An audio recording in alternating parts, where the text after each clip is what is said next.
Right then, so seeing as I've been playing a heck of a lot of GT Sport on the channel recently, uploading video after video after video, and also covering a lot of news on the game in the run up to launch, I thought now would be as good a time as ever to actually go out and do a review. Now, what I've decided to do this time around is actually play the game for quite an extensive period of time, put a lot of hours into it and whatnot, and also wait for certain DLC patches to drop before I basically give it what I could consider to be a conclusive review. So this review is going to be split up into various sections. What I'm going to do is I'm going to cover various points in relation to Gran Turismo Sport and also talk about them, hopefully not spending too much time on each one because, as you know, I can go off on one every now and again. But nevertheless, as I always say, when talking about a car game, when reviewing a car game, you've always got to start off with the most important element, which is the cars. So at the time of recording this video, the current total of cars in Gran Turismo Sport sits at 177. Now obviously when it comes to car list figures, the only way you can tell or even debate whether or not this is a good or bad number is by way of comparison to its rivals. So as you know, there were two rivals that also launched last year in Project Cars 2 and Forza Motorsport 7. Project Cars 2 actually launched with around 180 cars, and if I'm not mistaken, Forza Motorsport 7 is well in excess of 400 cars. I can't remember what the full number is, but it's probably somewhere between 400 or 500, if not more, maybe even closer to 7. Nevertheless, it's a huge amount more than Gran Turismo Sport. Now that number, 177, is actually more than what the game launched with. The game actually launched with around about 150 cars, and by the time they finish adding cars to that list over the next months, potentially years, that number should get to around about 500, which has been officially put out by Polyphony themselves. Now, as I stated in a previous video, what I like to do is actually put car lists under scrutiny by understanding just how good they are, by measuring their diversity. So in GT Sport, the cars are split up into pretty much three different categories, or I've split them up into three categories, I should say, for the purpose of this video. So we've got road legal cars, we've got the group/rally cars, and we've got the GT Vision cars. So of that 177, 57 are road legal cars. So road legal cars being your typical Ford Fiestas, your Mazda RX-7s, etc. We've got 91 group and rally cars, so those are basically track focused and performance off-road vehicles, and we've got 31 Vision GT cars. So as you can see, at the present moment there's a huge bias towards those track focused performance vehicles. The problem with this is that cars that fall into that category are often replicated or spec'd up versions of road cars that are already in the game. So for example, you could have the Alfa Romeo 4C in its standard form, which would be considered a road legal car. But then you end up having the Alfa Romeo 4C Group 3, the Alfa Romeo 4C Group 4. So it's basically the same car, but obviously just spec'd up for track performance. And because there are two group versions of it, that would obviously add to the total of group. You see where I'm going with this? I mean, there's a fair argument to say that it's not really the same car, because obviously you get huge differences in performance, in handling, in power, in responsiveness, in grip, in downforce, etc. You do get a different driving experience from a performance group car to a rally car to a road legal car. There are differences, but nevertheless, you still can't help but feeling you're just doing a little bit of copy and pasting here to cover up the fact that there just aren't many cars in the game. Also, 31 of that 177 cars, as I mentioned, are GT Sport Vision cars. Now, Vision cars divide opinion. There are some people out there who absolutely love them. There are some people who just feel that because they're not real cars, you just can't really relate to them. I wouldn't say that I dislike the Vision cars, because at the end of the day, those are the things that, well, that's part of what makes Gran Turismo Sport unique.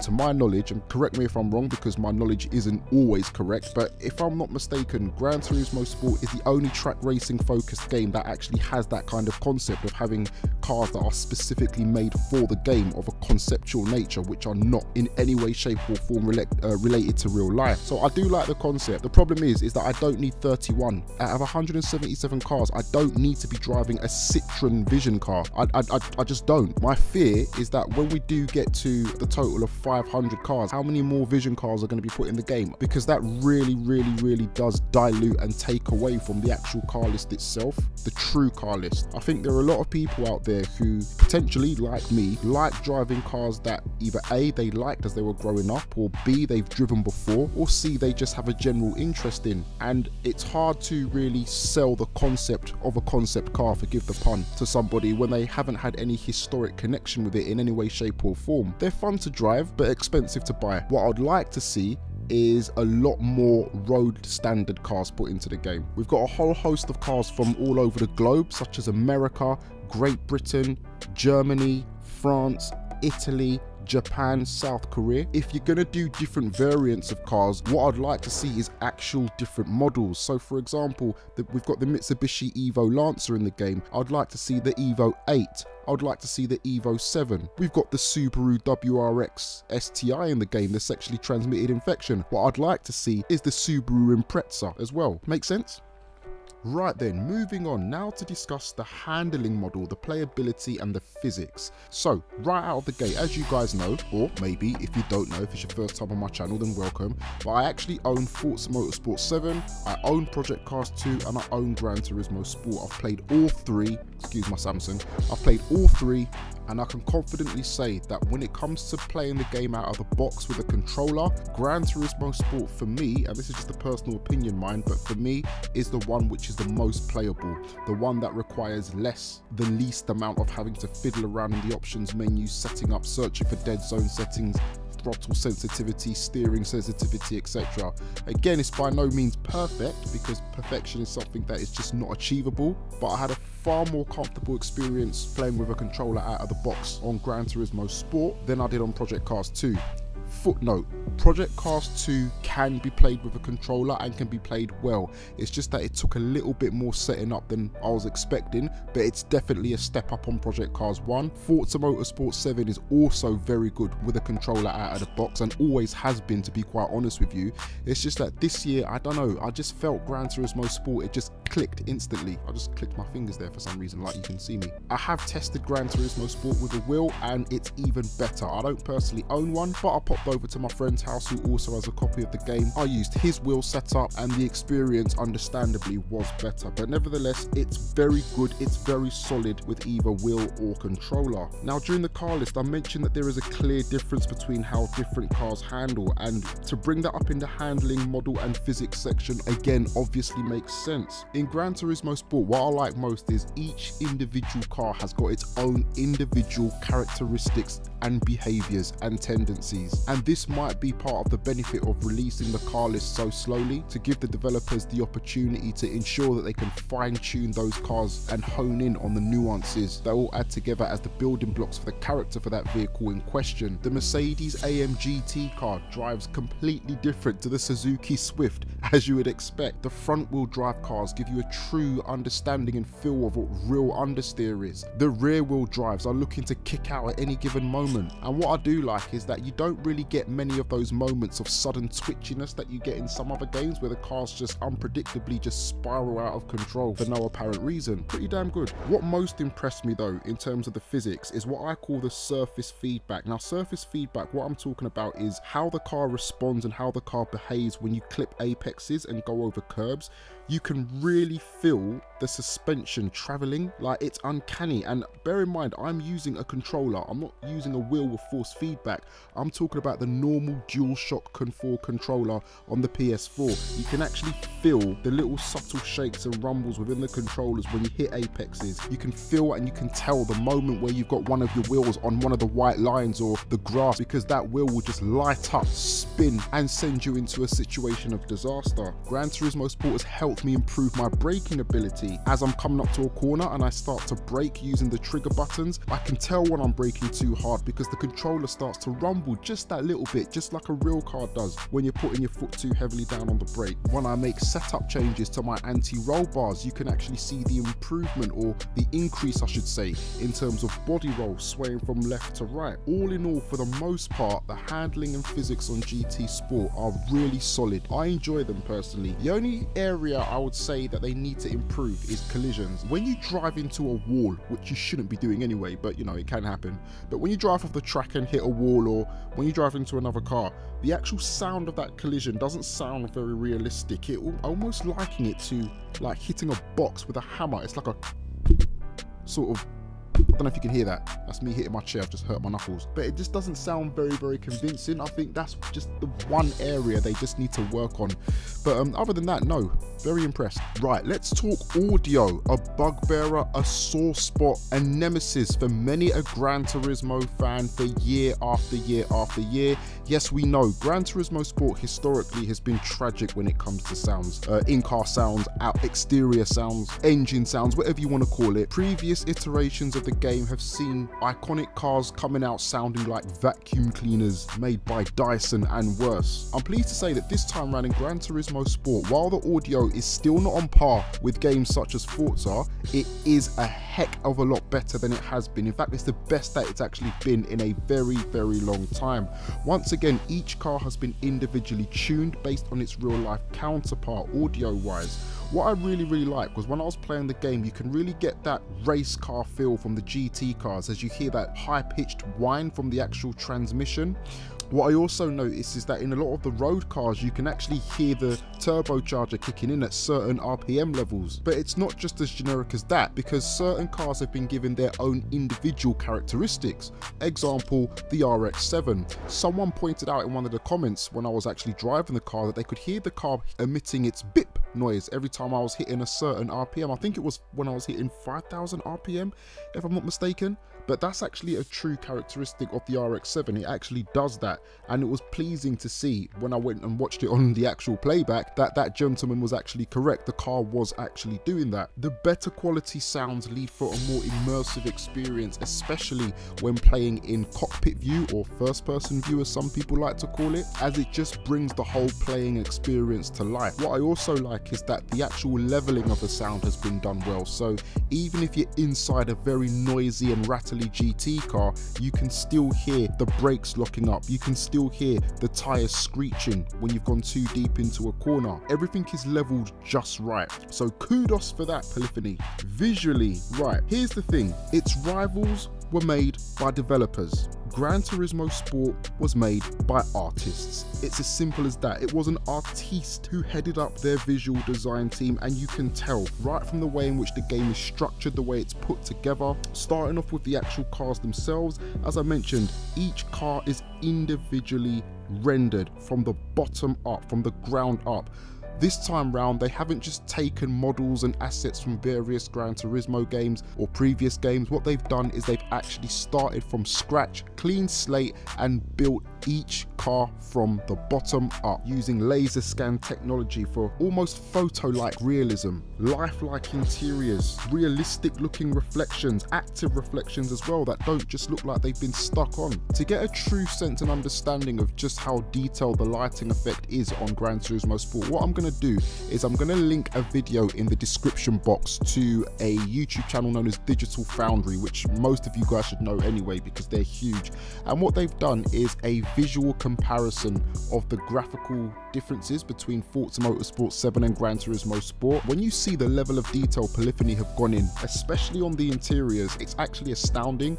And to be honest with you, it probably explains the reason as to why they haven't been able to complete all 500 cars or even half of that 500 car figure ready for when the game was launched. Very interesting and very pleasing as well. The game looks beautiful even on the standard PS4. I've yet to experience the game in full HDR 4K, but I can imagine that it probably looks like car pornography, which is good. Nothing wrong with car pornography. Right then, single player modes. Right, now before I go into this section, I just want to clear something up very quickly. There are some people that are going to accuse me of double standards because I criticised Need for Speed Payback for being what I called an unfinished game because it launched with certain key components missing, such as no online free roam multiplayer ability, something which has been in previous Need for Speed games. GT Sport launched with what was called a single player campaign, but not a proper single player career mode, if that makes sense. So the campaign essentially was just the driving school and challenges. That was it. It wasn't the traditional GT League which we had become accustomed to. Now here's the thing,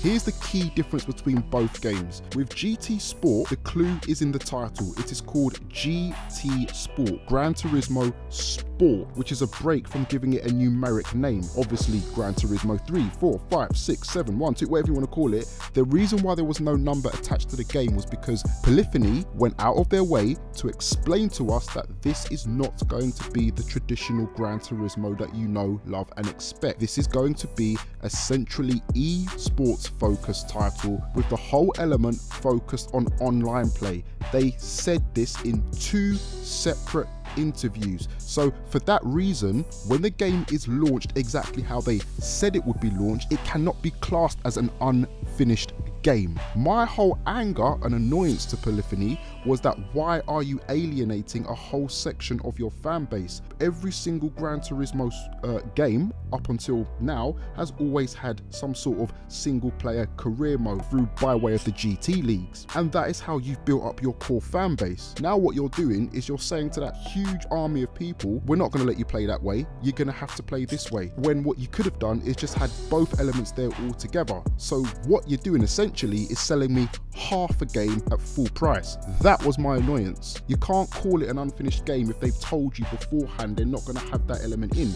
With Need for Speed Payback, it wasn't like that. They just didn't have what has come to be an expected element. It was missing. Free roam online multiplayer is not there. And my point has been strengthened and backed up by the fact that EA Ghost at the start of the year have put out a tweet saying, oh, we are going to be adding that element to the game. So the game was unfinished. So as you know, Polyphony made a U-turn on that decision shortly after releasing the game, after they saw the backlash in different forums across social media, on YouTube, through loads of people's videos, my video as well, and they very quickly realized that this was a mistake and it wasn't the right thing to do, and they rectified that by building the GT leagues and releasing it shortly after launch. It's not really a career mode as such, but it's a lot better than having nothing. I really enjoy playing it because it gives you that full nostalgia feel straight away. I mean, you load up the screen and then you see the Sunday Cup, you see the Clubman Cup, you see the Mazda RX-7 Roadsters special and all that stuff there, all-wheel drive competition, everything that you know and love in terms of the different types of competitions that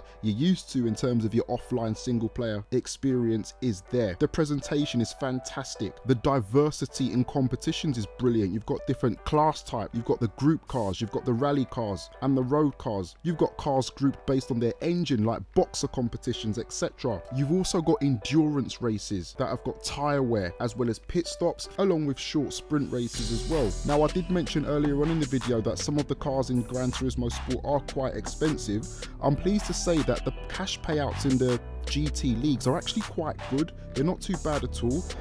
You do have to do a bit of grinding, but then I don't necessarily see that as a bad thing because the game actually is a good game. But not only that, but as you're playing through, you're also leveling up, which obviously gives you the opportunity to unlock cars for free anyway. What I would like to see added to this is some sort of point system, an actual point system whereby you accumulate points rather than just trophies, so that it feels like you really are racing in some sort of competition rather than just ticking off boxes and stuff like that. But it's a good foundation to start with, considering that this mode only got added recently. Right, online career. So as I mentioned, GT Sport is centrally focused around an online experience. Real drivers in real competitions, accredited by the FIA, the governing body of motorsport. Now, I competed in my first online race a couple of weeks ago, as you guys saw on the channel, and I must admit the experience was actually a lot better than I thought. I like the fact that the races are scheduled at certain times, so you can go in, book yourself into a certain race, maybe at 8 o'clock in the evening, and who knows, maybe from 4 o'clock in the afternoon beforehand, you can spend a few hours just practicing, making sure you got your car set up right. So it's kind of like an actual race weekend, if that makes sense. Your practice sessions, your setup, your quali, and then the race. It just gives it that more realistic feeling, because you know that there are millions of other people around the world that are doing the exact same thing that you're doing before going into the actual race itself. I like the fact that you've got the opportunity to drive for your country, you've got the opportunity to drive for your brand or manufacturer of choice as well. The actual racing experience is pretty good as well. I mean, you do get the occasional twat, it's gonna happen unfortunately, but by and large the experience was good. Most drivers that I've come across actually do drive with courtesy. Obviously you do need to improve your ranking to enable you to get to lobbies where there's less clowns driving around the place. Right, we're getting towards the end now, and I want to start to close the video out with just a couple more points. First and foremost, I want to go over unique quirks. Now, these are things that are not measurable, things that you can't really compare with other racing games in the same category, things that basically give Gran Turismo its own identity. As I've mentioned earlier on, the presentation, and I'm not just talking about in terms of the beauty of the cars, I'm talking about things like the 60 frames per second replays that we have, the menu systems, the user interface, the transitions from menu to menu. All of those pieces come together to make the game look like it belongs in an art gallery. Now, I'm not going to go any more into this because I spoke about this at length in a video that I put out a little while back where I said Gran Turismo Sport is the most beautiful racing game created. Go and watch that for more information. Fully animated pit stops. I absolutely love pit stops. Pit stops are what make or break races, and they just add that extra level of dynamism and realism and give it a more authentic feel. I'm fed up and I'm sick and tired of seeing games who talk about 60 frames per second, talk about 4K, talk about VR and all these bits and pieces here, but they can't even put together a realistic pit stop experience which is fully interactive, fully immersive and fully animated. Gran Turismo Sport hits that right out of the building, right out of the park, whatever you want to say. The driving school, Gran Turismo Sport really has made me want to be a better driver, and that's because of the driving school. A lot of the stuff that I picked up from driving school are things that I actually already knew but just totally forgot, and things that I just forget to apply from time to time. But what it has done is that it's enabled me to shave seconds off my lap times. It's enabled me to shave tenths off certain sectors and just allow me to be more refined. I always used to fall back on the excuse that, well, I'm using a controller, there's no way that I can be good at this game, and that's just not the case, because with a combination of very good control pad based programming and the driving school, I'm slowly but surely turning from a crap driver to an average driver, which is good for me. I'm happy about that, and you guys have seen that if you've been following my Gran Turismo Sport series so far. Scapes, oh my goodness, the scapes is something that are just not spoken about. People are not talking about this. Well, I guess there's not much you can say really, but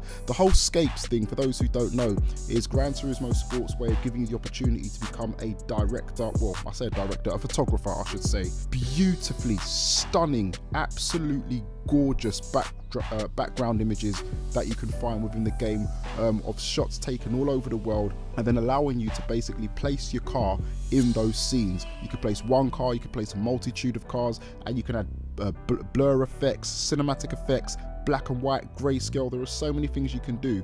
It's basically like having an Instagram but at professional level for cars only, and it's fantastic. And what I'm going to start doing is getting you guys to start sending me in your best scape shots, and I'm going to start featuring them at the start of certain videos. Free DLC speaks for itself. I can't really say anything else. The DLC is free. There's no season pass, there's no expansion packs, there's no car packs to pay for. It is free. There are no microtransactions. It is free. Thank you Polyphony.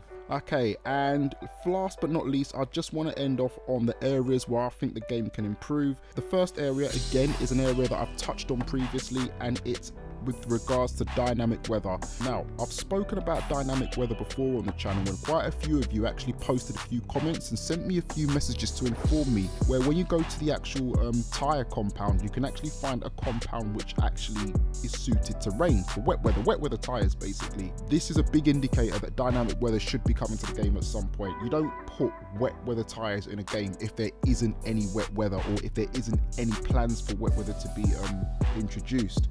I've said this many times, I can talk about it until I'm blue in the face. I can't turn blue because I'm black, but you know what I mean. Weather is a huge part of motorsport. It's what makes motorsport unpredictable. It's what makes it exciting. It's what makes you think on your toes, think on your feet, and it really tests your driving skills to the limit. I would love them to introduce dynamic weather to the game. I think it will take Gran Turismo Sport to a new level. I have to be honest, it's disappointing that it's not there. In fact, it's very disappointing, especially when you see what Project Cars 2 and Forza Motorsport 7 have done. But I am prepared to play the long game and wait, because so far they've executed majority of other aspects very, very well. The server situation, now this really is irritating. This is something they really do need to address. I don't like how everything is connected to a server. So the problem that we've got is you can play an offline career mode, which doesn't require an internet server, but to save your progress, you need to have an internet connection, which defeats the purpose. Now, the problem here is that they've connected, as I mentioned, they've connected this whole server system to areas of the game upon which you don't really need it connected. For example, when I was putting this video together, I had to go back into Brand Central where you actually buy your cars, just to do a quick car count to make sure that I had the correct information before going live with the recording. The server went down and I was unable to go into Brand Central. I don't understand why that needs a server. That doesn't make any sense to me. I understand that there are times where the game has to go down for small periods of time for maintenance. I get that. But you are disabling parts of the game that you do not need to disable whilst doing this. Please don't do this, Polyphony. Please sort this out. I don't like it. And many other people don't like it either. To wrap things up, Gran Turismo Sport is a very good game. I'm really enjoying it. I've said it a few times already in previous videos. I did not expect this to be the game that I was going to have the most fun playing. When all the games for 2017 got announced, got released, I went to war with Polyphony, I went to war with Gran Turismo because I didn't enjoy what they did in terms of an online career mode only. But one thing I'll say, you can criticize a decision, but you can't criticize work ethic. And these guys work bloody hard, and it shows through the quality of the actual product. So yeah, there you go. Now I'm going to be putting out a vote to you guys soon as to what manufacturer you want me to sign up with when I decide to go into my fully fledged online career mode. I mentioned earlier on in the video that you do have the opportunity to sign for a manufacturer of choice. I'm going to leave that choice down to you guys. So if it's your first time around here, I wish you a warm welcome. Hit the like button, hit the subscribe button. There will be more GT Sport videos coming this weekend. In the meantime, I'll see you when the next video comes out. Take it easy. Peace.